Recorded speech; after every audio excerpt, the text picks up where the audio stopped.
नमस्कार, मैं अम्बी वर्मा और आप देख रहे हैं दैनिक समाचार। तो चलिए आगे बढ़ते हैं कुछ खास खबरों की ओर। पीएम मोदी ने जनसभा में कहा, हम देव से देश और राम से राष्ट्र के जीवन मंत्र को लेकर चले हैं। प्रधानमंत्री नरेंद्र मोदी ने नागपुर में एक जनसभा को संबोधित करते हुए कहा कि हम देव से देश और राम से राष्ट्र के जीवन मंत्र को लेकर चले हैं और हम हमेशा अपना कर्तव्य निभाते हैं। उन्होंने आगे कहा कि ये मंत्र उनके कार्यों में हमेशा मार्गदर्शन करता है। प्रधानमंत्री नरेंद्र मोदी ने महाकुंभ का उदाहरण देते हुए कहा कि महाकुंभ में हमने देखा कि कैसे स्वयं सेवकों ने लोगों की मदद की। वे निरंतर सेवा कार्य में लगे रहे और समाज के लिए अपना योगदान दिया। उन्होंने इस मौके पर यह भी कहा कि जहां सेवा कार्य होते हैं वहां स्वयं सेवक होते हैं और यही सेवा का सही रूप है। प्रधानमंत्री ने समाज में सेवा कार्यों और स्वयं सेवकों की महत्वपूर्ण भूमिका पर जोर दिया और कहा कि देश के विकास में उनके योगदान का कोई विकल्प नहीं है। हम देव से देश और राम से राष्ट्र के जीवन मंत्र लेकर के चले हैं, अपना कर्तव्य निभाते चलते हैं।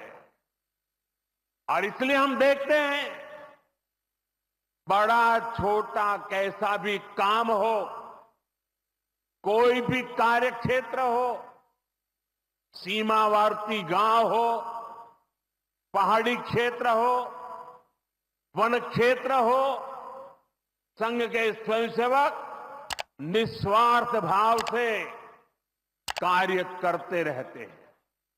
कहीं कोई वनवासी कल्याण आश्रम के कामों को उसको अपना ध्येय बना करके जुटा हुआ है, कहीं कोई एकल विद्यालय के माध्यम से आदिवासी बच्चों को पढ़ा रहा है, कहीं कोई सांस्कृतिक जागरण के मिशन में लगा हुआ है, कहीं कोई सेवा भारती से जुड़कर गरीबों वंचितों की सेवा कर रहा है।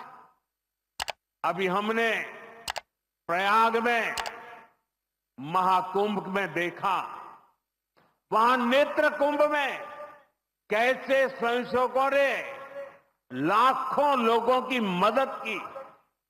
यानी जहां सेवा कार्य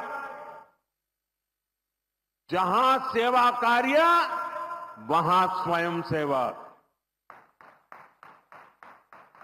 कहीं कोई आपदा आ जाए, बाढ़ की तबाही हो या भूकंप की विभीषिका हो, स्वयंसेवक एक अनुशासित सिपाही की तरह तुरंत मौके पर पहुंचते हैं। कोई अपनी परेशानी नहीं देखता, अपनी पीड़ा नहीं देखता, बस सेवा भावना से हम काम में जुट जाते हैं। हमारे तो हृदय में बसा है, सेवा है अग्निकुंड समीधा सम हम चले, देह महासागर में सरित रूप हम मिले। साथियों,